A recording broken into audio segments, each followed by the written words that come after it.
Billy Squire, big beat, pound wow, rocks around the Billy Squire, big beat, pound wow, rocks around the Billy Squire, big beat, pound wow, rocks around the Billy Squire, big beat, pound wow, big beat.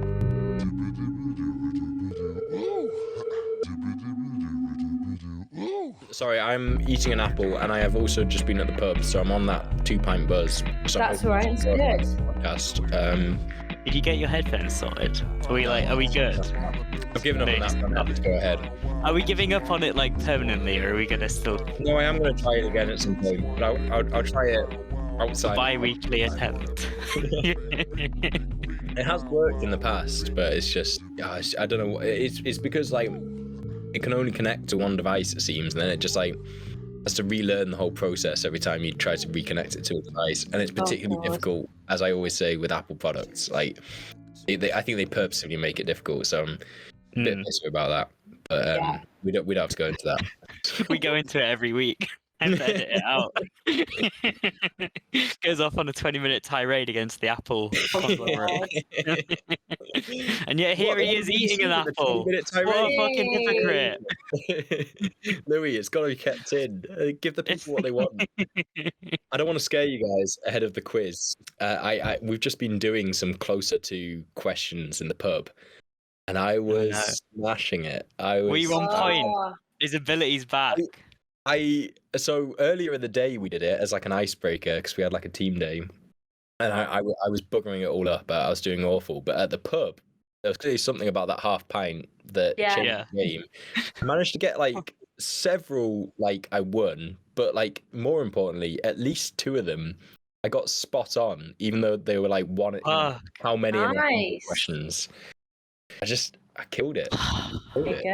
There you go. Eleanor, do you have closer to questions in the quiz? No, I don't. Oh, thank God. That's outrageous. Sorry. I can make one closer to. No, I'd rather you didn't. Also, I'm riding a high. I don't want to come down from it. I was gonna say before Ronan just went off on his little victory lap. Yeah. That Sam Devlin, who you both know, was giving the podcast a listen, and he had some feedback. He was like, "Guys, you need to introduce your guests," and I'm like, "I always intend to." Yeah. But then we always end up spiraling into a random conversation. That would make sense. Good point. And that's what Ronan just did there. There you go. Spiraled into the. But I mean, admittedly, I like to think that the listener gets to know our guest over the course of the episode with their music pick. What a good cop out, Louis. What? Yeah, I know, right? Well thought through. This is our friend Eleanor, who me and Ronan know from university. Eleanor, would you like to, I don't know, give a very brief kind of introduction to yourself? Myself? Yeah. Yeah, sure. So when you said you were going to introduce your guests, you actually get your guests to introduce themselves. Yeah, because I feel like they'll pick more interesting things to pick up on, you know? I can do that. Hi, I'm Eleanor. I've known these two since uni. Hi, Eleanor. Hi, guys. I am living in London, have been for 18 months or so. I work for a contemporary classical orchestra and just living my best life, basically. Hi. She knows what she's talking about when it comes to music. I don't. We've got very high standards for this episode. I don't know about you, Louis. Yeah. No, contemporary classical music is a very niche, Yeah, but transferable skills, though. I mean, we'll find out, won't we? We'll find out. Looking forward to what kind of language is brought out to describe Jade Bird by Jade Bird. Has anyone been up to anything interesting recently? I went to Milton Keynes and back last night. Was that for that gig that you mentioned? Yes. Yeah. I'd love to hear about the Milton Keynes gig. This is why I asked, has anyone been up to anything interesting? I was fishing for the Milton Keynes gig. Yeah, basically I was doing some gig photography for Independent Venue Week. Might as well give them a bit of a shout out, I guess. Independent Venue Week is like an organisation that basically promotes independent venues throughout the UK, and this week is their like flagship week, basically. And one of the venues that they work with is in Milton Keynes. And my friend works for them and said, "Oh, do you want to be a photographer for the week? And I was like, yeah, sure. And then he rang me a couple of weeks ago and was like, so Milton Keynes? And I was like, oh God. Okay. And I'm quite new to the gig photography world, and it's quite common that you do quite a lot that is a bit more difficult, or you travel further for like gigs and stuff like that, because you need to build up your portfolio. So yeah, I said yes. And yeah, but London to Milton Keynes and back in a night was quite epic. But the gig was amazing. It was with support was a band called Splint, which felt quite edgy and quite like couple of guitars, very chilled drums. And then this band called Pip Blom, and I think I might have butchered their name, but they're a Dutch quartet, indie rock tunes, just really fun. And yeah, it was a sweaty ass venue, but it was great, and it was sold out. They're the best. You got to have the sweat boxes, you know, like that's part of the joy, really. Yeah, 100%. They're the ones that you're like, oh, I got to find that cool band before they blew up, and saw them in a dirty little sweaty box in Milton Keynes. And that's so much cooler than being like, oh, I saw them at, you know, whichever massive festival or whatever. Like seeing them at Glastonbury versus seeing them in a tiny sweaty little box in Milton Keynes. Yeah. There's degrees of coolness to that.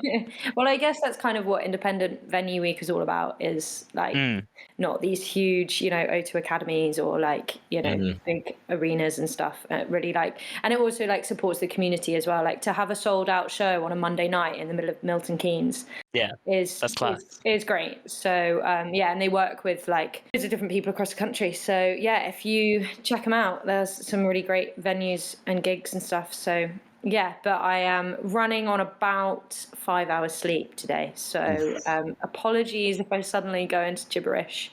I think it's the perfect combination where Ronan's on 2 pints buzz, you're on 5 hours sleep, and I'm at like a post-work kind of fade out, so it's okay. We're all in the kind of a good energy.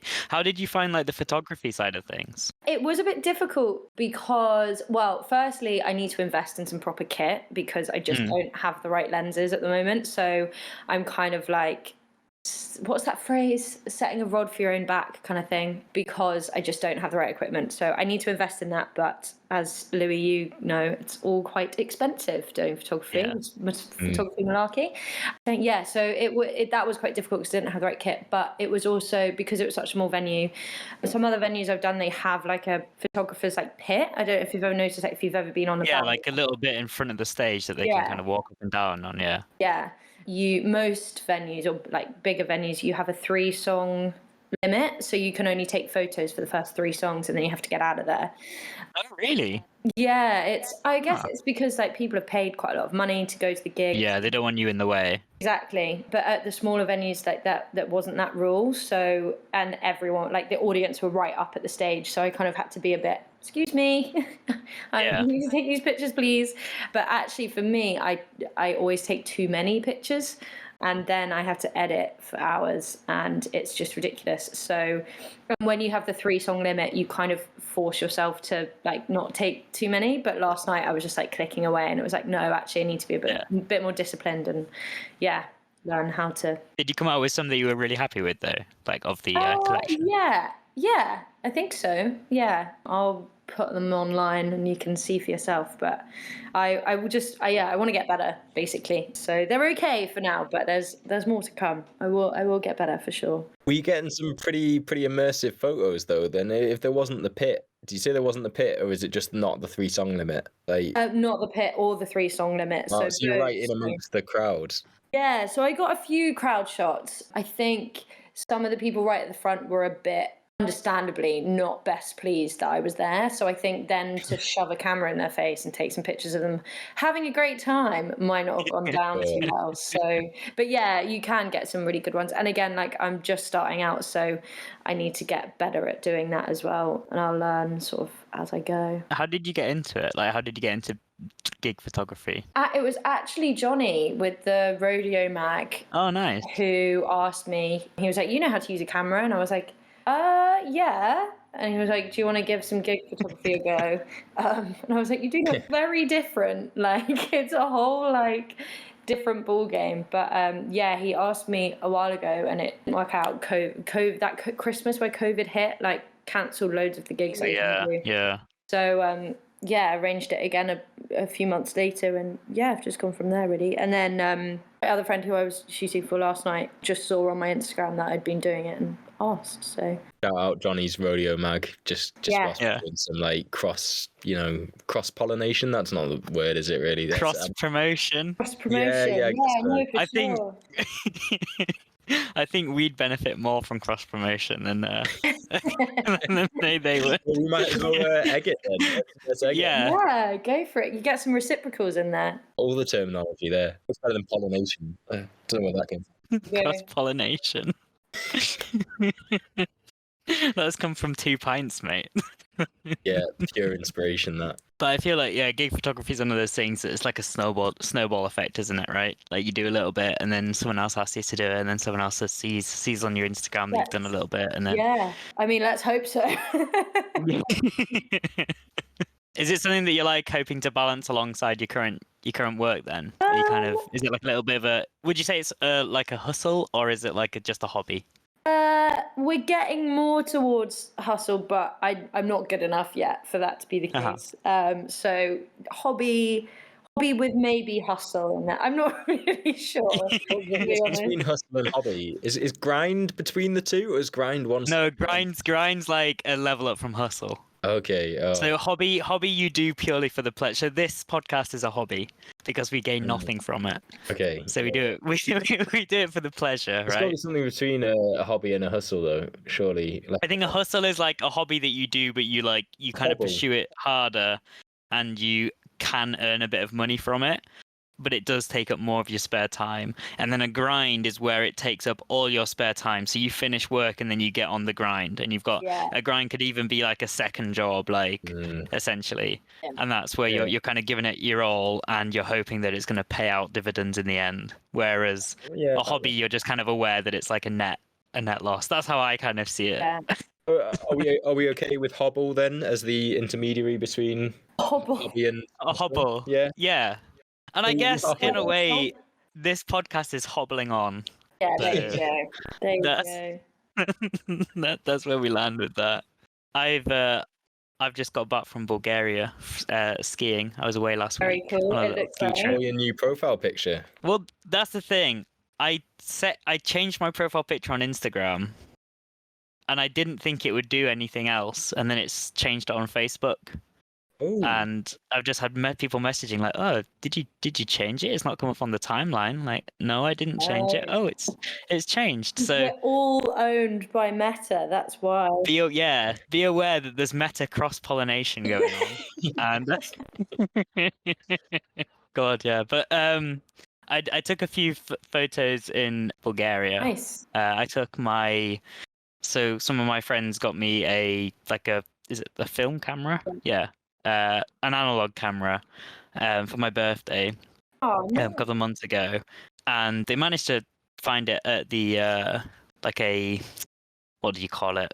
Not a jumble sale, Boot sale. a car boot sale. That's the one. Yeah, I managed to find it at a car boot sale, and I've got it loaded up with black and white film at the minute. Nice. So while I took it to Bulgaria with me, I was just like, you know what, I'll try and get some snaps, and we'll see how they kind of turn out. Oh, But as always with film, you're never quite sure. Like no. you won't know until you pay the money to get it developed, Yeah. and then you stare back at these horribly overexposed or underexposed or light leaky photos. Best bit. We'll see. I only did like landscapey stuff because I was like, it's in black and white, it'll look very dramatic. Yeah. But I wasn't confident that portrait kind of stuff would work as well with black and white. But I might be wrong, so I might try some Yeah. portrait stuff. I don't know. I would try some portrait stuff while you've got some on that camera. Do a bit of both. See what comes out well. Well, I've got a weekend coming up shortly where our friend Sophie, who's been on the podcast before, we're having a. It's going to sound very nepotism-y, but not nepotism. That's not the right word. But I don't think we're big enough for it to be nepotism. narcissism. That's the word. just as good. Where for Sophie's birthday, we're all going and we're all dressing up as Sophie, like various versions of Sophie. So there's going to be about 20 of us dressed as like alternate dimension versions of Sophie. I'm going as Cowboy Sophie. Nice. Because for Halloween, she was a denim cowboy, so that's what I'm trying to rock. But I'm thinking if I take the camera with me there, try and get some dramatic black and white photos of everybody cross-dressing. Yes. Nice. That'll be quite a good use of the film. Great start. But yeah, I also did some skiing as well. That was kind of the main focus of the week, not Nice. photography. That was very fun. It was nice because it was a nice mix of it was my dad and a couple of his friends, and then me and a couple of friends from home, and then like one of the other dad's daughters and all her mates as well. So there's a nice Wow. big group of us, and I'm hoping to get you lot out there at some point. Ronan, have you ever skied? I've never done it. This is. I think we've had this conversation, but like, that's part of my aversion at the moment. Is Yeah. I'm gonna get it's you a lot out of there. money to like commit to something that you're not going to be that good at. We had 4 completely new people to it. How did they That find I it? knew, and all of the other dad's daughters' friends, all of them were completely new, and I think they all really enjoyed it. Really? I just don't understand. You go, and I've got so many people shouting in my head right now. But you go down a hill to go Yeah. back up one. I don't get it. But What? Why? Why? Yeah, is that but, like- Not only that, but you keep on doing it. It's Over and over. so, It's a yo-yo experience. so stupid. I'm sorry, I can't get on board. But it's not the getting to the bottom that's the joy, you know? You don't just have a moment of joy at the bottom of the hill. If you give me, it's the journey that's fun, I will leave.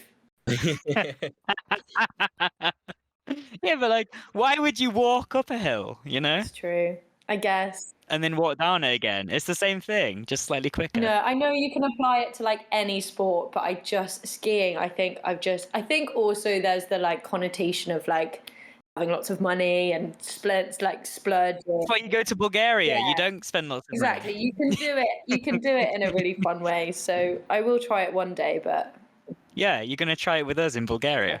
And Ronan's going to be there as well. In fact, we should do a episode of the podcast recorded in person in Bulgaria. That would be incredible. We're all just sat around a little post-Soviet hotel table, Yeah, microphone out. I can see some good like ASMR potential to something like that. You have like the faint chatter of like the après ski crowd. You have like the regular sort of clank of the ski lift. Of the dodgy elevators in the hotel. And like a that's my chattering noise. I think you have a really romanticized version of what what this kind of audioscape will be. Yeah, I'm gonna try and build my own soundscape at some point, purely with just me in my room trying to simulate all those sounds. Send it over to Yeah, the me. listener will never know whether we're really actually recording together in Bulgaria or whether it's just Ronan making weird sounds with his mouth. Yeah, the 2 pints are definitely having an effect. It's my main impression. Mm. I think it's because when you don't eat as well, I guess. Like I had an apple, which hasn't really helped. It's just juiced you up It'll fade. even further. Yeah, it's just the sugar rush now. Have you been up to anything these past couple of weeks, Ronan, since we last spoke? Not got too much to report, to be honest. It's been a dreary January. Yeah, it's been a relatively quiet January, but that's been nice. Like I can't remember when we last did. Had I been to the Fred Again thing when we last spoke? I can't remember now. I don't think. Went to we got like a last minute ticket to see Fred Again. You can cut that. You might have to check whether I've already talked about. Yeah, this is the check of my own fucking memory as well as yours. For your own benefits outside of the podcast. Hannah was desperate to get Fred Again tickets, like really, really keen. Yeah. And he did like a load of surprise gigs along with Forte and weirdly Skrillex. Do you remember Skrillex? whoa. Oh, no way. And like we were kind of assuming, Skrillex must have grown up a bit, matured, it won't be like a load of whoops. What was weird is it was like all this like UK dance music, and then you suddenly get like these very big brash American So it's quite an odd experience, but it was a lot of fun. Yeah. Fun. Where did you see him? It's called like Roxy or Troxy or something like that. It's like E1, which I think is like the postcode. I don't know why everybody refers to the area as E1. Maybe E1's the name of the nightclub. Somewhere east. Yeah, it's vaguely. Deductive skills. Yeah, I don't really. Maybe no. E1 seems like a different place entirely, so I don't know why everybody kept on saying E1. E1 is a nightclub. It's like a. Yeah, okay. I don't think it was E1. It's Troxy. Oh, it's called Troxy, which might be in the E1 area or near E1, the nightclub. I'm not really sure, but for some reason people mentioned E1 a fair bit. That's about all the information I can provide you on that. I think I'm already feeling my limit. But yeah, not too much else. Also went to one of Hannah's flatmates' boyfriend is like a DJ, and his like label that he's on did like a mini launch party, which was like a lot of fun because it was just in somebody's kitchen, so it's kind of like a house party, but where you've got proper DJs doing proper music, I guess. Amazing. So that was a lot of fun. His Spotify name's Footloose, so people can check him out. I think he's pretty cool. Do a little bit more cross-pollination. Another little shout out. Again, if anything, it probably benefits us more. But yeah, that was a lot of fun. I'm sure there's been other stuff going on, but like January on the whole, like with a few notable exceptions, like things like that have been like bigger things, but it's felt a little bit quieter. Like Hannah's been doing Damp January, so it's been largely sober just by proxy through her. I say largely sober in comparison to like what it's normally like in London, I guess. Did you call it Damp January? Yeah, Damp I've heard January. that, yeah. Is that where you're not fully committing to Dry January? Yeah. Basically, so like Hannah's drank for like events like those that I've just mentioned. I quite like that though, because it's like you're not fully restricting. It's like Yeah. it's like You're just toning it down a isn't bit. Like just do your best. Yeah. There's no pressure. Yeah. Pretty much. But it's a nice philosophy. I mean, like what it means is you're just a bit more like, because I wasn't doing it, but like I feel like by association I've kind of had a taste of it, and you're just a bit more mindful of your drinking. So it's like it's easy to slip into a habit of like you just nip to the pint nip to the pint for a pub. No, nip to the pub for a pint. Or like the weekend can become like you just drink every night because it's the weekend, but you really need to drink every night. It's more like that kind of thing. Like you're just a bit more. I think I live a very damp lifestyle by the description of it. That's probably the way to go. Really, it's probably basically just healthy drinking. So ultimately, just very un-British. Yeah, ruthlessly un-British, unpatriotic. You not been doing any bird watching recently, Ronan? No, unfortunately not. No. How about some Jade Bird watching? Well done. Sorry, I wish I could have given you more to work with there. That'd have. Just stretching it a little bit, but we'll put this sting in there. More of something else entirely. Eleanor. Yes, Louis. Oh, it's weird when somebody replies in the same kind of formal tone that I initiate. That, Usually, I use the formal tone to throw them off guard a little bit. It's hard. You just threw it back in my face. You've picked this week's album. You've picked Jade Bird by Jade Bird. Yeah. Would you like to tell us a little bit about this album or why you picked it? Yeah, so this was quite a difficult decision. As you know, Louis, I think I messaged you about 5 times being like, I can't decide. It's becoming a regular thing now. Yeah. I've realised I keep putting people under too much pressure to pick albums. Oh, it's good. It's nice to focus on one thing. My other option was A Heartbreak by Kings of Leon, which is also an excellent album. Another little shout out there. Not that, not that they need it. But I chose Jade Bird because we probably can talk about her the most, more all-roundedly, is that a word? We'll go with it. And I think, it's got quite nostalgic feelings for me. It's one of those albums that I often like put away for a bit and then come back and it's like, oh yeah, this is why I like it. It hits that spot. Yeah, and it's just like it makes me feel quite like, I don't know, back to like grounded again. So, and I guess I'm quite obsessed with her as a person as well, not just her music. She's about our age. I think she's 26, 25, 26. Oh wow! Oh wow! Yeah, I didn't realize that. Yeah, really young. How did you come across her? How did you find her initially? And like, when did you find her? A friend recommended her to me, that's it, in uni, and she only had an EP out at the time, and it was quite her first EP, Something American, is quite sad.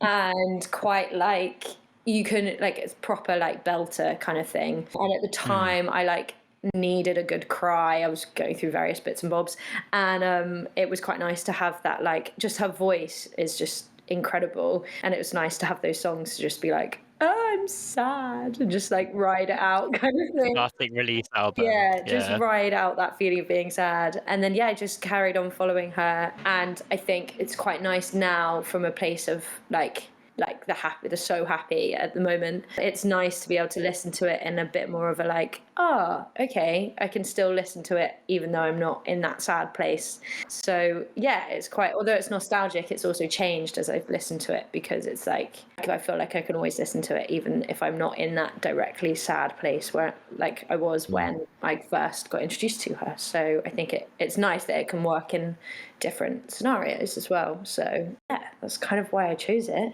No, it's just a banging album. So there you go. I'm just wondering, because you mentioned the EP, if we'd have let you pick the EP and not an album, would you have picked the EP over the album? Or is this album your favourite project of hers? Because I noticed as well she's got a more recent release, right? I think. Yeah. You say this is the definitive Jade Bird project as it stands, or is it just kind of your personal like pick for them? Or would you choose a different, like, would you choose the EP if we I wouldn't have chosen the EP, because I think her debut album like is a bit more like, I mean, I'm going to say this word, I'm very aware that I'm the same age as her, but it's a bit more like mature, and like there's a few more like ranges to her. Like I said, the EP was all quite sad. There is a song in there that's quite sassy, but I think her debut album was very much like, no, I'm here. And actually she said in an interview that she didn't want to be put into a box of like,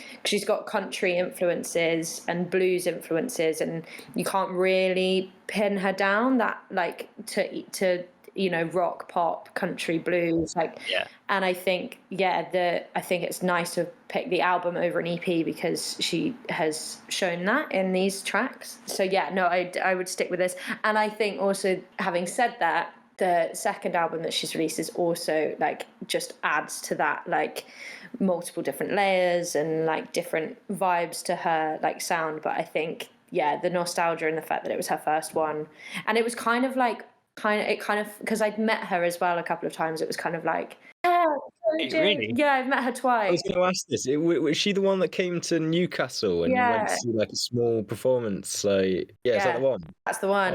Which is also why I wanted to talk about her, because so it kind of felt like her first album was like, yes, Jade. What was she like meeting in person? Was it like... Well, so the first time I met her, I think, was before the debut album come out, and I had never been starstruck before. Well, I'd never really met a celebrity before, but I was like so starstruck, and I was like, oh my God. I was like, fine. I'd gone to the gig by myself because I was staying with a friend and they were busy that night or whatever in Leeds, and I like was fine in the queue, and then as soon as I got to her, I like freaked out, and I was like, hi, I really like you, and like, hi. And at the time I had one of those, oh my God, one of those like granny phone cases where they like, it's like a cover and you like flip it open. You know, the ones I mean? Yeah. She took the piss out of me for my phone cover, and I was like, oh my God, Jade Bird's taking the piss out of me for my phone cover. It is so weird, isn't it? I relate to that because Chinatown Slalom, who I've talked about on here before, was one of my album picks. I don't even know whether you can call it meeting them, but I saw them play in Manchester, and I wanted to go up afterwards and just say how incredible I thought. I I got so obsessed with them. I was just convinced they were like the future of indie music. You know, I was just so like, I was so fixated, and I was trying to find the words to get that across. I don't think I needed to really, but all I could really get across was like, just keep going at it. You're really killing it. It was so vague. I almost felt like it probably came across like I was taking the piss or something, because I just couldn't really get out any further words than that, and then I immediately walked away. It's so funny, isn't it? It's not even like they're that big. It's just it's so intimidating. When you love something that much, it's like, of course you're gonna have that reaction. But keep going at it, mate. I imagine it's more intimidating meeting because you're like, oh, they're not even that big or whatever. But like in a way, that's more intimidating because it's almost like they're almost potentially peers. Yeah. You've got more riding on it because you're like, I want to encourage them on like a friendly level and also maybe initiate some kind of conversation here. Whereas like a higher celebrity status, you're like, I don't want to bother them. You know, they're too busy or they're too famous to deal with little old me. Whereas like someone who's a bit smaller, that you feel like you've kind of found early on, and you're like, you've got a connection. I've discovered you talk to me. It contributes to the whole parasocial phenomenon, doesn't it? Really, like it is a bit of that, you should know them, but obviously you don't. Still, you know, like it's obviously listen. It is odd. It's a very strange phenomenon. But you said you met her twice, Eleanor. Yeah, so the second time was, as Ronan mentioned, we saw her for like a meet and greet kind of thing at a record store in Newcastle, and she like played a couple of acoustic songs from the debut album. I think it had literally just come out. You know, they were doing the classic promo meet and greet kind of things, and I then queued up and got her vinyl, and then met her, and I was a bit more chilled. But she was like, she was quite. Did she remember you? No. Is she like, you were the one with the granny phone case? Oh my god, I would have died. I would have been like, oh my god, yes, that's me. Yeah, so that was, but it was quite busy that time. I think she was heading off to like another city in the afternoon. She was by that point, like her album had come out. She wasn't like super huge, but you know, she was gaining more traction, following. So it was a bit more. She was still absolutely lovely, obviously, but so that time I was a bit more cool. But it's the first record I've ever bought, actually. It was Jade Bird's. I don't have a record player, so it's currently just framed on my wall, which I don't know is bad. I feel like maybe people are going to come at me being like, you shouldn't do that to your vinyl. There's definitely, like, I swear that's half the industry. It's just kind of sick to have the like physical copy sometimes, especially if you can display it somewhere. It's me and my friend James went to the vinyl market in Leeds recently. And he kind of took me because he has some colleagues at work who constantly gush about it. And I have a record player and like trying to build my collection a little bit. So he was like, let's go to Leeds. We'll see if you can find you some stuff. And I'm one of those when it comes to collecting records and stuff, I'm going for stuff that I genuinely love. Like, I want my collection to be albums that I can, each one I'm like, yeah, I love this album and let me tell you why. Yeah. I'm not just like picking up like, I'm not buying like old school classics that everyone else says you should own if I'm not going to actually listen to them. So I'm quite picky. I'm like flicking through and I'm like, I'm not really finding anything. And James, he does not own an album. Like, he does not own a record player. He's never showed any interest in it previously, but he just came across an Amy Winehouse album and he was like, I kind of really want to buy it. And I'm like, do it. And we came away at the end of the records day, like he'd ended up buying 4 records, I think it was, and I'd only bought 2. So his are now, I assume he's using them as decorative pieces for the most part, and is looking at the cheapest way to get into playing records and stuff like that, because obviously it's quite, like any of the hobbies it seems that we get into these days, it's quite an expensive one to get started with, because you got to get all the various bits of kit together. And it's one of those, it's like photography as well, where you try to look for advice online and it's just full of gatekeeping snobs. He would just tell you that everything that you want or are interested in is not good enough, and you need to be dropping £20,000 if you want to take it seriously. It's just not true. But but yeah, that rambling side tangent was just more about the fact that like I think a lot of people do just at this point probably do just get records just to kind of it's to support their favorite artists, and then you can just have it as a cool little bit of memorabilia. And if you can play it, then that's a bonus. Yeah. But for the time being, if you just look after it, because like if you just look after your Jade Bird album, you'll be able to take it out in the future and play it. Exactly. And it's signed as well, so it looks even better. Oh, sick. And it's a cool album cover. It's really cool, isn't it? Yeah, it's cool colours. Yeah, and then I remember she played at the Student Union while I was working there in Newcastle, and my colleague, she was running the event basically, and Jade Bird again, I think she'd said that she couldn't do a meet and greet afterwards or something, and that she was only going to sign like little kids stuff. I basically got a set list after the gig at the Student Union. I was like, I really want to get Jade Bird to sign it. Roll over on your knees and pretend to be a child. Yeah, well, I'm short enough. You both know that I'm short enough. Side note, I got ID'd for paracetamol the other day. You have to be 16. Amazing. 16, guys. Ridiculous. Anyway, so Jade Bird had said like, I'm only going to do kids' signatures, like, and I'm not going to come out. But my colleague Debbie managed to get it signed for me. I think she pretended I was like her niece or something. She was like, there you go. Like, go now, get out of here. And I was like, okay. I've got a signed set list from her as well, which is quite cool. Very cool.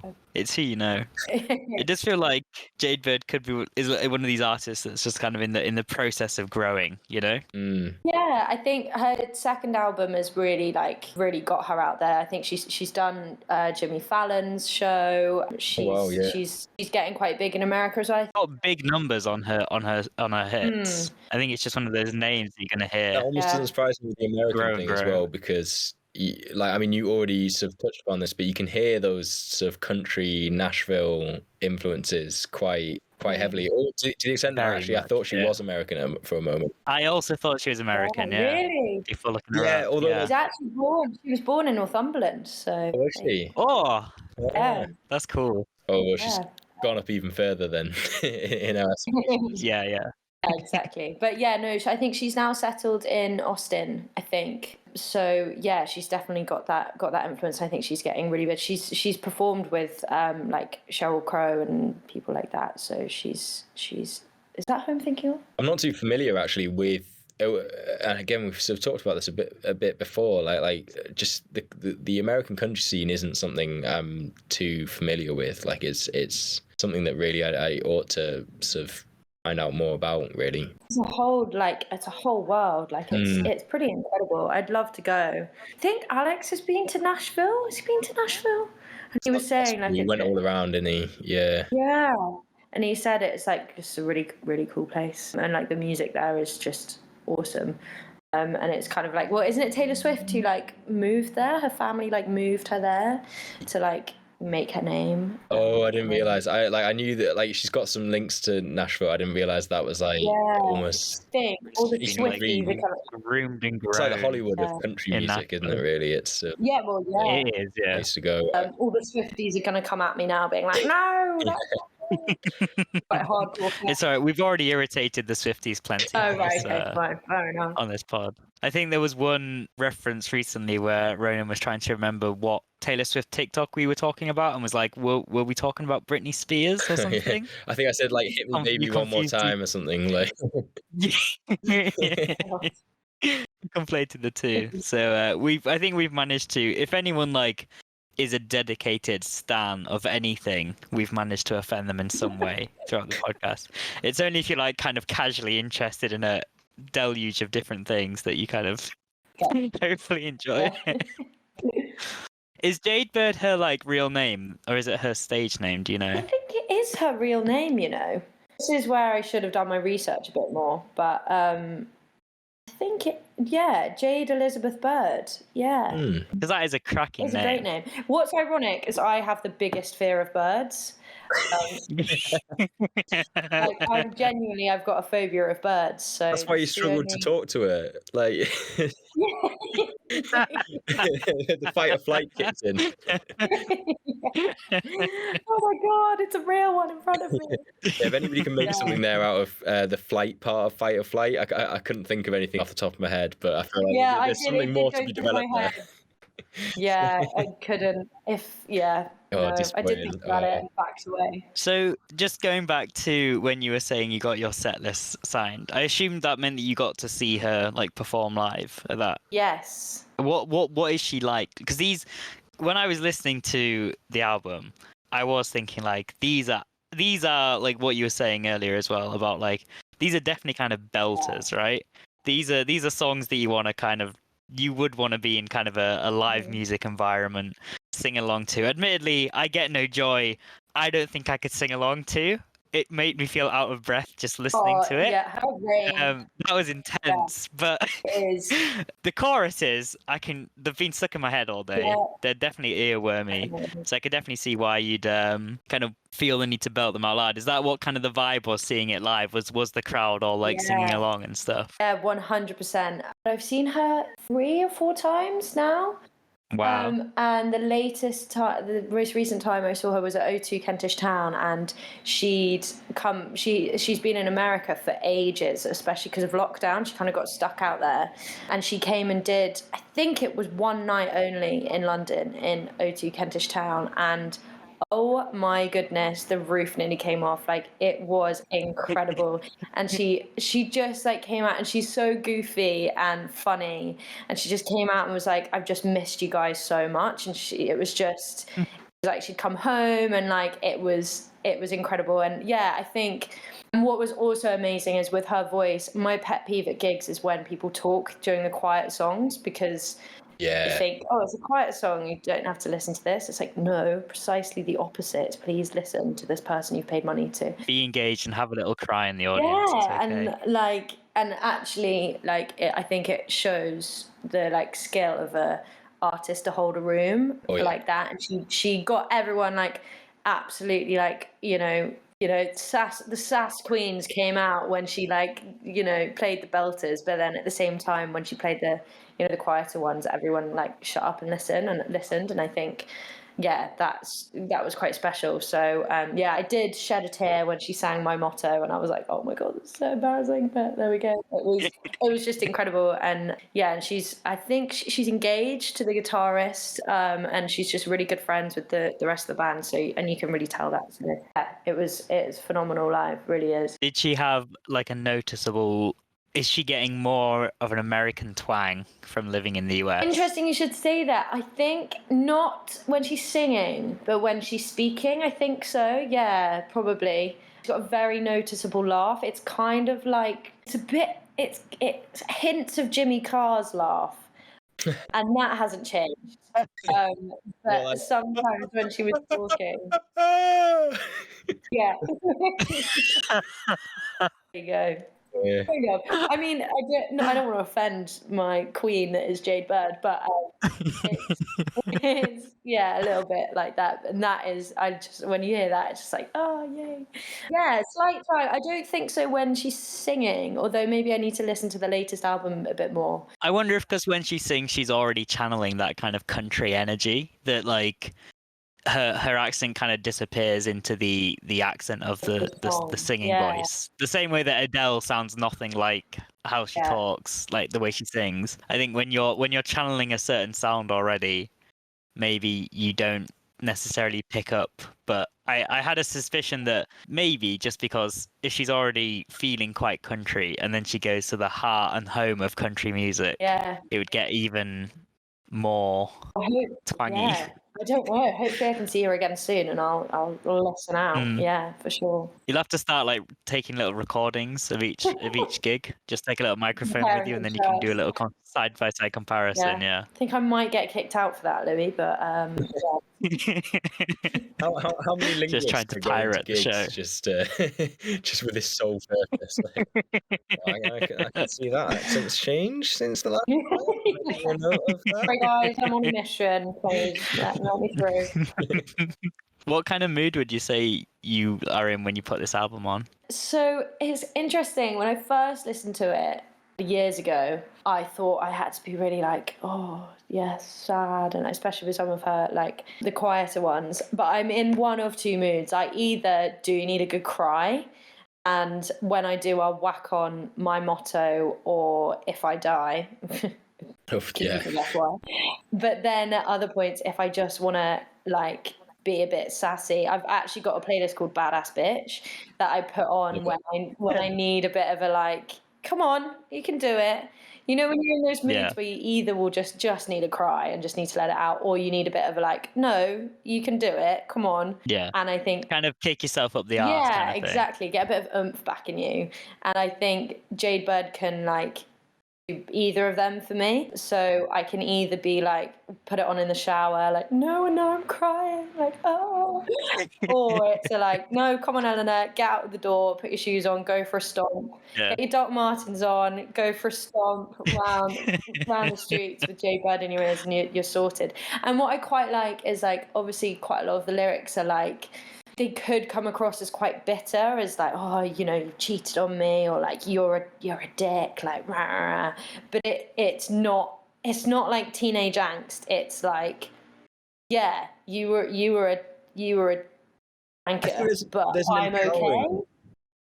Yeah, really empowering. It's like, yeah, you did this, but I'm gonna be fine. And it's the sass that I love. It is just, yeah.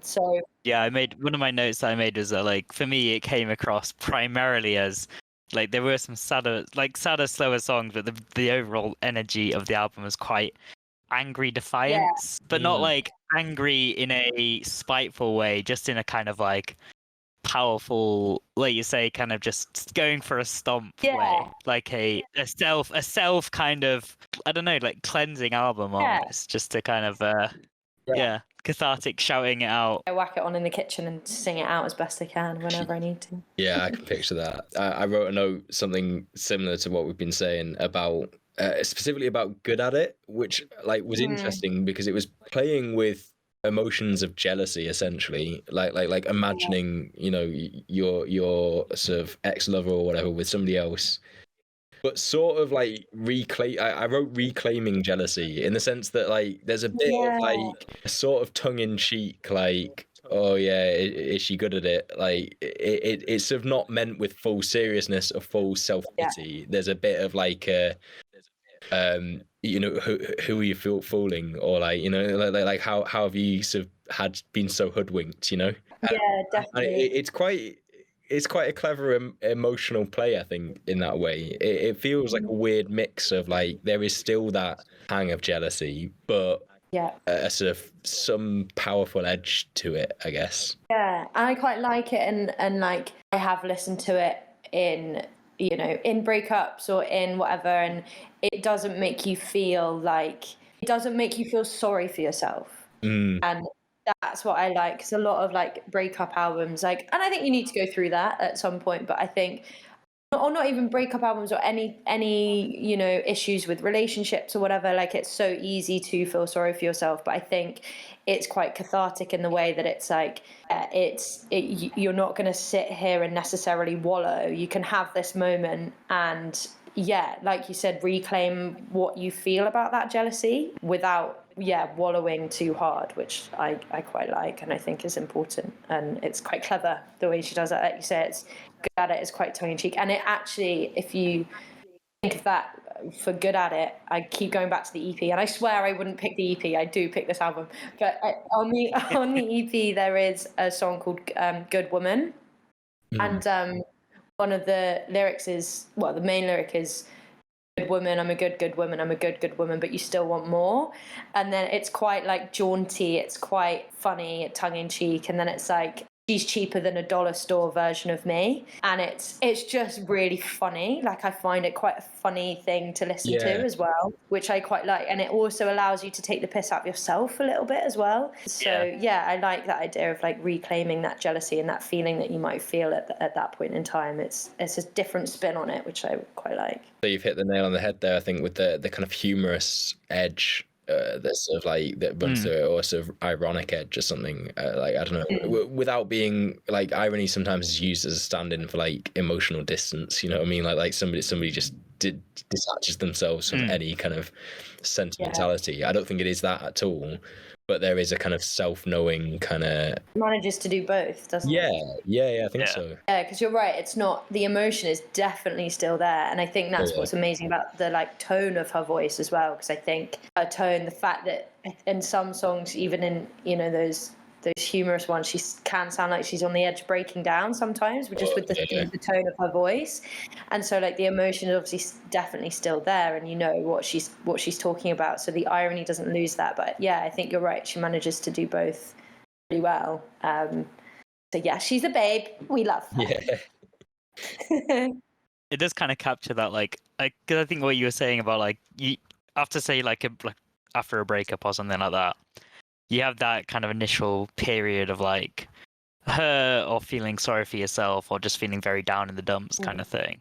And I think this kind of music captures that bit that comes after that, where there's still, like you're saying, there's still raw emotion there, but there's also this simultaneously, there's kind of this like self-awareness of like, okay, let's pull ourselves together.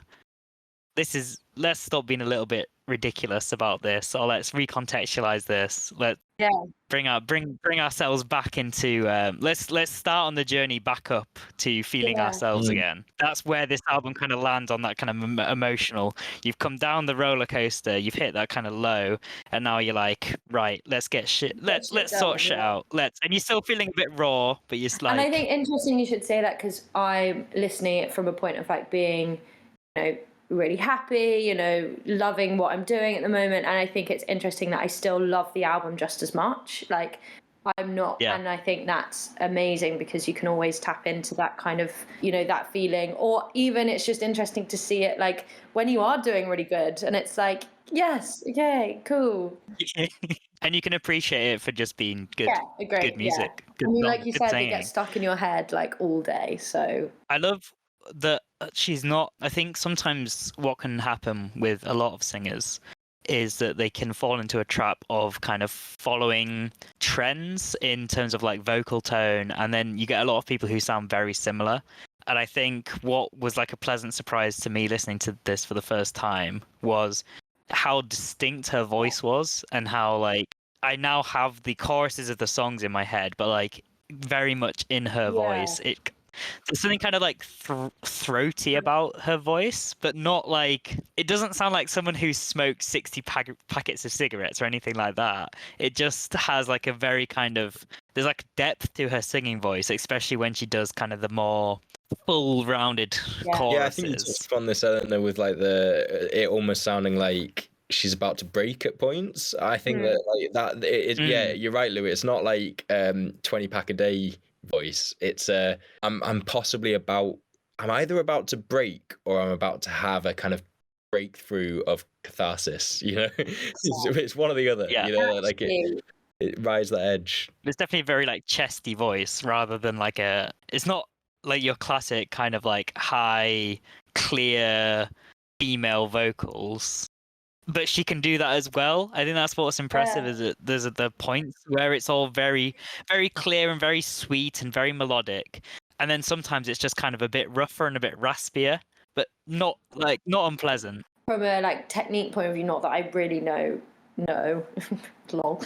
Trying to be a singing expert here. Yeah. No, but like the control that takes is actually like so impressive. Like that's not just, I mean, some of it is obviously her natural voice, but that's like, that's just, she's chosen to do that, and to be able to have that control to sound like you're, on the edge of whatever you're interpreting her to be on the edge of is. That it requires a hell of a lot of vocal control, and I think she's just got a really unique tone. So yeah, that's so true. Controlling that so that it doesn't just to break down. Like if I was to try and do something, well, I mean, I wouldn't. Basically, Ronan, can we give it a go? Yeah. You know what, we could save that. I'd love a Ronan Jade Bird cover album. That would be incredible. I mean, yeah. If I was to do it, it would sound like a cat like coughing up a hairball, realistically. So at some point, Ronan, we should do like I don't know. Impersonations that can be We should do we should recreate every single album that we've like my covered. Just us two doing like a cappella. I can't wait to do the Spiderland from last time. I miss you. I miss you.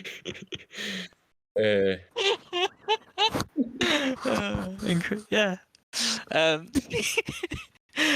Something that I appreciate about this album as well, and about Jade Bird generally speaking, looking at the rest of her tracks, none of the songs overstayed their welcome. They were all just like the perfect length. Like they were all 2-minute 30, 2-minute 40. A couple of like longer ones, like Does Anybody Know is a bit longer, and If I Die is a bit longer, but like that matches the kind of slower tones of those. But the kind of more punchy ones, you just need that kind of few punchy minutes to get you going, and it made like the listening album experience a joy to listen to. We've done 2 albums back to back, which fit very comfortably in my journey to work, which is lovely. I run to not just Side Effects, but Side Effects is in my running playlist, and it's the perfect, like, I think it comes on, sometimes I shuffle my running playlist, sometimes it's like in order, and it comes on like it's sort of second or third song, and it's like, right, okay, and it keeps me to pace because it's not a slow song. Sometimes I regret that choice, but yeah, it's quite good because it's at a point where I'm like, okay, I need a little bit of a pick me up, and I go, okay, it's Side Effects, na na na na, and it's a perfect little like 2-minute bit that gets me to my second K around Clapham Common. So yeah, it's perfect timing. Oh yeah, there is something about like either like a perfectly I think just a concise kind of selection of songs sometimes is. We went through a period on this podcast, I feel, where we had quite a few like long albums, and it is just I appreciate that sometimes people just want to give you all their art or whatever it is they're doing. But just it's like long movies as well, you know. Like there's an art to just being able to restrict yourself a bit. An art to brevity. Yeah. It's like a history essay. It's like you've got to say what you want to say and be able to say it properly. Yeah. Sounds like they needed Martin Farr to me. I don't know what I should say. Get on with it, all right? Yeah. So is Side Effects one of your personal favourite picks then? It depends how well the run is going. No, I'm joking. Yes, it is. It is a good one, and I think actually it's one of the like kind of more happy songs. It's it's the side effects of like being in love, and it's quite a jolly one, which comes as quite a nice surprise. Yeah, it is good. I think Ruins is a similar vibe. I think Side Effects is probably up there. I mean, Lottery is like the flagship one. I think just makes me laugh. They're all just so good. I saw the question where you're like, what's your favorite songs, and it's a difficult one. It's a difficult. Rose. If you had to pick your top 3 though, it would be Side Effects, Lottery. Let me answer this properly. I think my motto would be my favourite, and then a little bit of a weepy, just because that's the one that got me most recently at the gig that I saw her at. And when a song makes you feel those emotions, that's a special connection. You've got to include it in your top. Yeah, exactly. It'll probably change next time I listen to the album, but that one is because that's also like you remember the gig as well. Is and then Side Effects and Lottery, I think. But Love Has All Been Done Before and Ruins are also up there. Sorry, that was really cheeky. And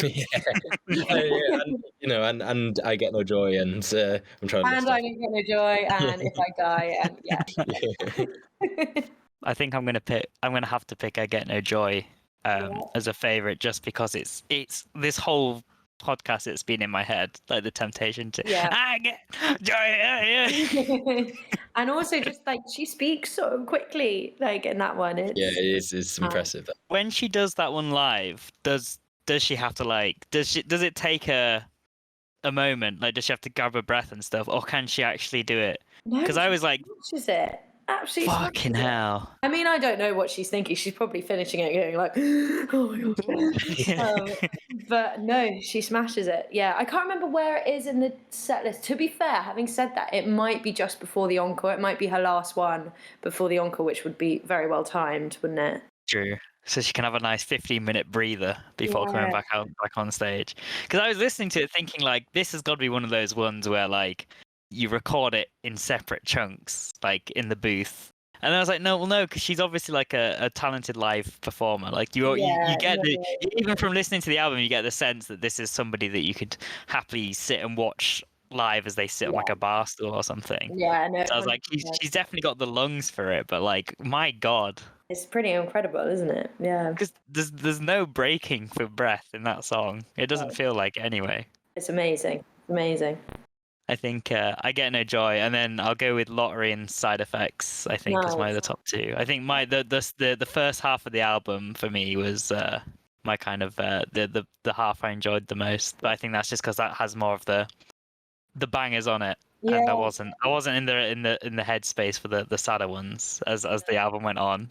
But I enjoyed the listen. They just didn't click as much. No, fair enough. And actually, it's funny you should say like the first half of the album. I've always been really interested in like how on earth bands and artists put together their like track order, because it's not just thrown together, obviously, as you guys know, but like how on earth do you pick it? I mean, obviously there's a story within it. I remember Adele. I saw an interview Adele was doing where she was like, I get so pissed off when people shuffle my album because it's put in that order deliberately. And I mean, I guess it depends on the artist how seriously they take it, but I've always been so fascinated as like what order the songs go in an album. And it's interesting that you know, it might just be the mood that you were in at the time, Louis, but preferred the first half of the album. I wonder, I always find that really interesting, the track order. In part because my listening experiences were both like they were all like in transit, so right, yeah, of course, on flights and in cars, and in those kind of situations, I'm there like, let's get geared up, I was like kind of like I had no idea what to expect going in, so I was like, I don't know where this is gonna land, and then once it kind of comes in really strong, I'm like, I'm on board for these bangers. Yeah. And then obviously like you have the slower moments, which I don't want to take away from. I thought they were really, really great and really enjoyed them. But like the songs that got me kind of the most excited and pumped up in the mood I was listening, obviously, you know, for obvious reasons they got me pumped up. You don't necessarily want to be crying on a plane full of strangers. I already cry on the way to work. I don't need to be that's a joke, by the way. If anyone from work's listening, that was a joke. Cut that bit out. Sorry. Cut that bit out. Ronan, did you have any particular highlights from the track list? Yeah, well, it's probably one of those things that I'd change it. You know, like with more and more re-listens and all that kind of stuff. So with that proviso, I actually have probably the first song, Ruins, and it's interesting we're talking about the album order, because part of the reason I like that is because I think it just opens with some killer lines, some of my favorite on the album.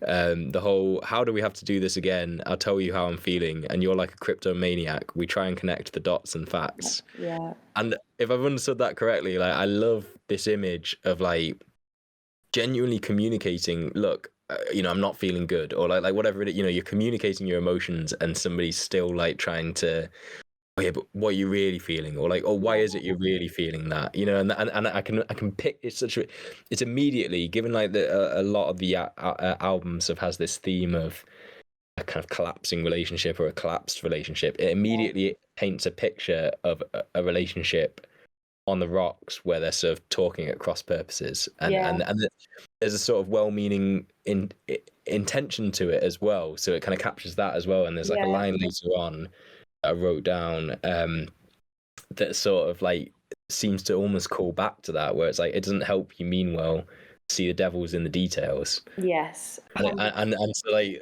it feels like a theme running through the album to some extent, at least in sort of things that jumped out to me. So that just stood out to me, partly just for those opening lines. Yeah, there's one in that, there's a line that I love is, I'm just a product of my emotions and they're all setting off again.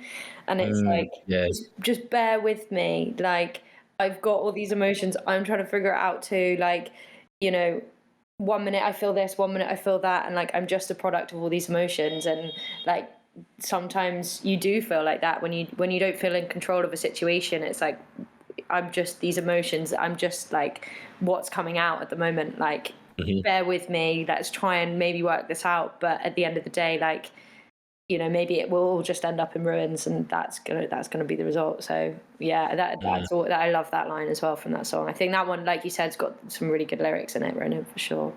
It's killer, and yeah, just a great way to set the scene and open up. And then again, like it is hard to pick out, but go for her as a sort of like something that gives me a feeling a little bit akin to like what Skater Boy or Good For You Yes. Yeah. just a sort of like a bad bitch. That's what it makes me feel like. Yeah. Yes. Like I could sort of take on the world. So yeah, there's sort of a little bit of that, and then already mentioned it, but good at it. I love that sort of yeah, whatever I call it, like reclaiming jealousy or whatever I called it. But also, it's just got a beautiful little musical segment at the end. It's got that sort of little piano line and just the hand clap that sort of reminds me of like some kind of gospel song or something like that. And it could almost sort of, I mean, it's just beautiful. It could almost build up into its own, you know, a gospel song of its own or something. So that stood out to me. It's interesting you said that, because that's one of the reasons I think I mentioned at the beginning why I chose this album. It's like you think it's going to be one thing. You think she's going to be this like country rock singer, and then she'll whack that in, or she'll whack a bit of piano in, and it's like, oh, okay, no, you're not going to be put in this box. And yeah, I really appreciate that, and it's just fun to explore that throughout those tracks as well. So yeah, good at it. It's a good one as well. See, they're all good. I told you. Yeah, good choice. Yeah, excellent choice. Yeah. So thank you very much for picking it. No, thank you for letting me talk about it for ages. And Louis, what time is it? It's time for the quiz. Oh no. Did it? Did it? Bing. Smashed it. Wonderful. Okay. I only have 3 questions. I'm really sorry. It's a bit of a big fat fail of a quiz. No, that's short but sweet. We've just been talking about how good it is to keep things concise. Exactly. Yeah. Keeping in on theme. Question number 1. What healing properties does the jade stone said to have for people? So what healing properties does jade stone traditionally have for people if they have them like lying around the house? Is this like a specific disease that it heals, No, or is it like it's more like a vibe it gives off? It's like a vibe. It's more like spiritually, what would a jade stone help you with? I think it gives strength or something, like emotional strength. Nice. I think that it brings soothing, calm, and wealth. Interesting. You're actually both kind of right. So it's meant to be like, it's known to be helpful for meditation. So there you That's go. closer to calm there, Louis. The calmness, Louis, we're talking about. But it's also like really connected to the heart. So for like working through like love or any kind of relationships, it's meant to help with, like to give you that strength to like work. Further evidence that Jade Bird was perfectly named by her parents. That's why I wanted that question, because I was like, oh my god, this is synchronicity. I love it. So I feel like you're both kind of right in a way. Yeah, we'll take that. Yeah, 1-1. I think like as an alternative album cover, Jade Bird should have like a bird carved out of jade. Oh wow. I can see it. Yeah. Fair enough. You should suggest that for the remaster or something. Right to her on Instagram. Okay, this one is maybe for Ronan. What, and don't, I'm just going to ask a question. What is the national bird of Iceland? Oh, no. Ronan, you should get this. Oh, No pressure, mate. But literally no idea. And okay, yeah, because I was tempted for a second there. I was thinking I didn't clock the bird part Oh yeah. of Jade Bird. Answer I was has trying to think nothing. like what birds sound like days. No, nothing. But I'm not. Okay, I'm not going down that route.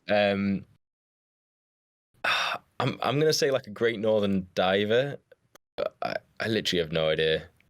I'm gonna say an Arctic tern. Oh wow. Mm. Both of which I have not heard about. Also, guys, can you appreciate I had to look this up and look at pictures of birds for this answer? And was it not I do the best appreciate that. way to spend your lunch break? Yeah. So it's called the Greer Falcon. Gear. Ooh, Oh, okay, yeah. GYR Falcon. BYR Falcon. Falcon. I mean, I'm gonna look at a visual for this. Like they're pretty like audio. so whitey, kind of like speckled falcons. Whoa, they're sick. Yeah. I mean, Okay. Yeah, I don't know whether I'd have guessed that, to be fair, but no. This is a good one No for future disappointment. pub quizzes, though. Like, if this ever comes up again, you'll know. Yeah. yeah. It's locked in. And don't ask me why I picked Iceland. I've just been on holiday there before, and it just came to my head. So there you go. Nice. And then The obscure. the last question is, and maybe we could do closest. How are we doing on points, by the way? Because Oh.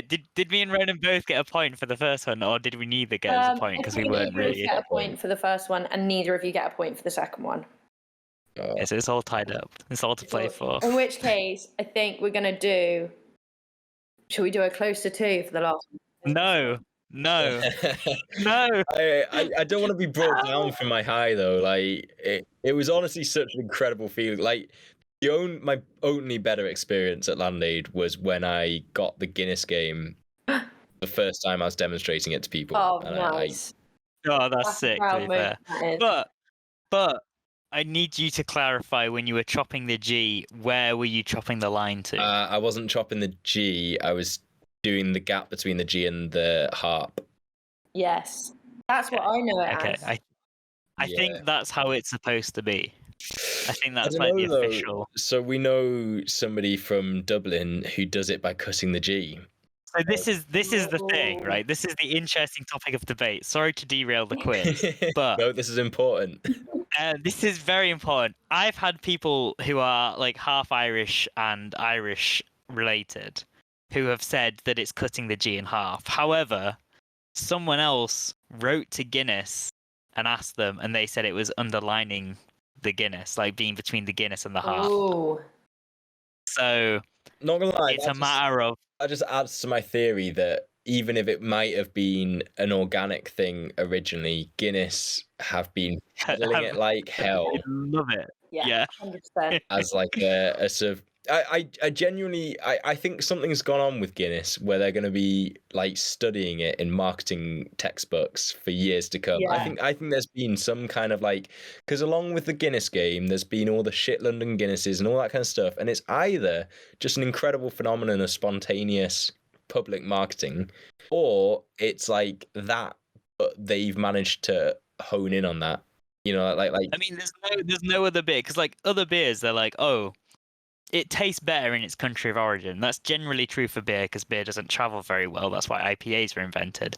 But there's no other beer in the world like Guinness where people are like, you have not drunk a Guinness until you've drunk it in Ireland. True. Like to the point of which I'm hopefully going to Ireland for Paddy's Day. Oh, exciting. Fly B is gone. I was going to be going with Fly B, but they've gone into administration. So that's now kind of fucking bastards. Anyway. Obviously, we're going to drink Guinness in Belfast for Paddy's Day. And that's the only thing we're going to drink. Like, that, they've cornered the market because you can't drink anything else on Paddy's Day other than Guinness. There's no other beer that has an entire day dedicated to a single type of beer. Although it's genius. It's even better in Dublin, I would argue. I'm off to Dublin this Friday, so I will also on that. We're debating whether to go to the Guinness factory. I'm anti Guinness factory a little bit. I've heard it's not that good. See, I went and I did quite enjoy it. Was it good? Like the history of it was quite good, and it was if we're talking about like museum curation, it was done quite well. But I did okay. quite a few years ago. I did go like, because I nearly went to Trinity Uni. Really? So I went in like 2015, I think, or 2014. So it was quite a long time ago, and I feel like the gals trip has hijacked Dublin somewhat. So it might have got bad since then, but I quite enjoyed it. But it was quite a few years ago, and I was younger, so maybe I was more easily impressed by things. I'll report back if we go. I Yeah. think because Hannah and I both really like, Hannah especially has become obsessed with Guinness, so It's it does so good. sort of feel like we ought to. Jack and Sophie have just been recently, so we're Ooh. going to see them before we go, and we'll ask them for their opinion. So I'll report back. We'll find out. Yes. Can I make a little recommendation as well? Are you a fan of Galaxy chocolate? Yeah, it's all right. I think I'm more of a dairy milk guy, but possibly That's- controversial. Okay, but the Galaxy chocolate and Guinness, Ooh, magic Yes, I combination. heard that. try it. What you do is you take a sip of Guinness, and you take a square of Galaxy chocolate, and let it melt in your mouth. And then you take a sip of Guinness, and then you get a little square of Galaxy chocolate, and you melt it in your mouth. And the flavor combo, if you do it There right, you go. hits different. Okay, I know we've completely derailed the quiz, but I'm just giving one less fun Guinness fact just to put a dampener on it all. You know, Guinness was a sort of absentee landlord company. You know, it was a Protestant company. Yeah. Yeah. And banned Catholic workers until like the 1920s or something. So, like, I'm remembering Bloody off the top hell. of my That head. is So it could be wrong, but yeah, it's despite being the face of Irishness, it's sort of not. Oh man. Yeah. Fact check me on it because there's probably details in there that I've completely buggered up. But yeah, there's some kind of like dodgy stuff to I it. think you should go to the Guinness like warehouse or whatever it's called, storehouse, and ask that very question. Just go up and just ask that. Be like, I think I "Oi." might get beaten up in a room full of Irish people. Yeah.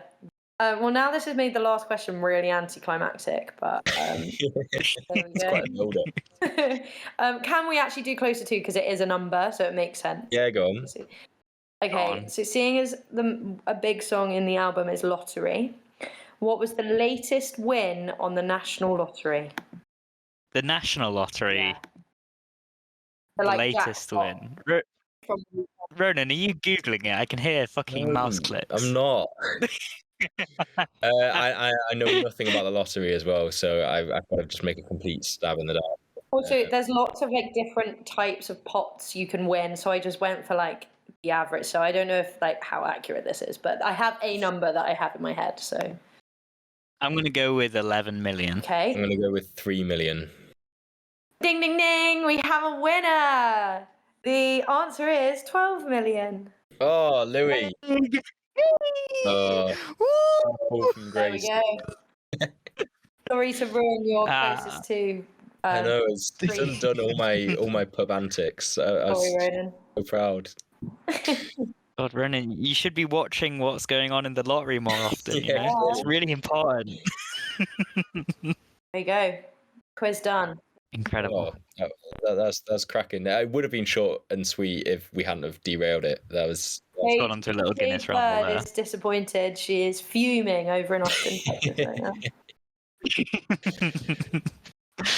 Oh, amazing. Well, thank you very much for a very fun quiz, brief little island discussion, and a great album recommendation. Thank you. It was a pleasure listening to it. Again, it's always nice because it's like these albums that I never would have listened to otherwise, and then people bring them on, and I'm like, oh, I've been missing out. I'm surprised you didn't get brainwashed at uni by Jade Bird. I think Angus was like, if you talk about Jade Bird one more time. Yeah. Maybe he saved me from it. Maybe he was my protector the whole time. The wall. And actually, can I end on some like further recommendations if you like Jade Bird? Yes, that's a really good shout. Of course, actually. go for it. So, talking of Angus, actually, he recommended this girl called Katie J. Pearson. She is also similar vibes to Jade Bird, and again, an incredibly unique tone to her voice. So, highly recommend her. I think Take Back the Radio is my favourite song. And then another banger is a girl called, well, the band, well, it's her, she's called CMAT. It's CMAT, all in capitals. And she's actually from Ireland as well. So there we go, nice little link there. And her latest release, Mayday, is just an absolute banger, quite Jade Bird vibes, and you can dance around the living room to it. Yeah, so those two I would highly recommend if you have enjoyed Jade Bird as well. So Anything personal you want to shout out? Oh gosh. If you want to. I mean, if you ever want to come to a London Sinfonietta concert, let me know. We've got loads of free tickets. So, actually, maybe Nice. not loads. Please buy your tickets as well. I'm just got the marketing manager in my head. Like, don't say that. You do cheaper under 25 tickets and things like that, do you? Under 30. It's called London Sinfonietta Curious, and you can get £5 tickets. So. Oh, amazing! Oh wow, Yeah. that's it. So have a look on the website. You won't, by reading the program notes, you won't know what's to come. So just come and experience contemporary classical music and see what you think. But yes, that's probably. I can't believe I just shouted out work. That's quite lame. It's all about that grind, all that hustle. I should have shouted out my photography page, really, shouldn't I? Yeah. Go check out Eleanor May Photo as well. There you go. Balanced it. We'll pop it all in the if you send me all the links, I'll pop it all in the description. Okay, cool. That I don't know how many people look at, but it's there. Yeah. I really think that like the further we should encourage guests to do that sort of further reading.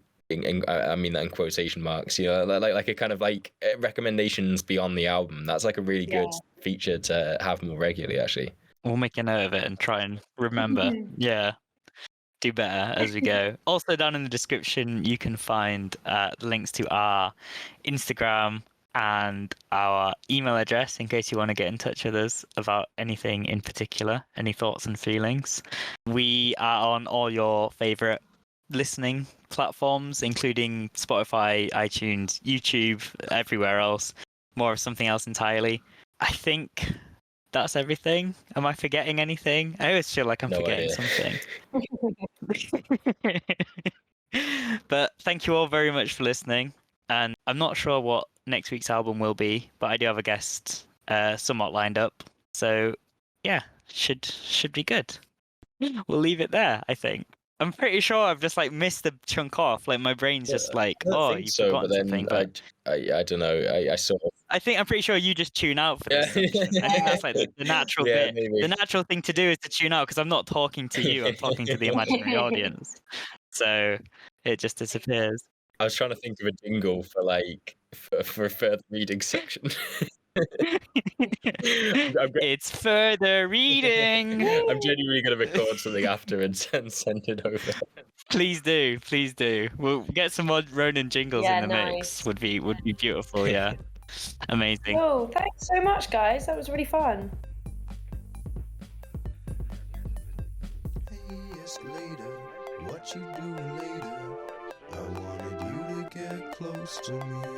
I think it's quite amazing. You keep on heading up, but your brother's going down like he's supposed to be. Hey, escalator, look at all those waiters darting around the sky like an apostrophe. I think it's quite amazing that you might break the look, but also you're a wonder in your own way.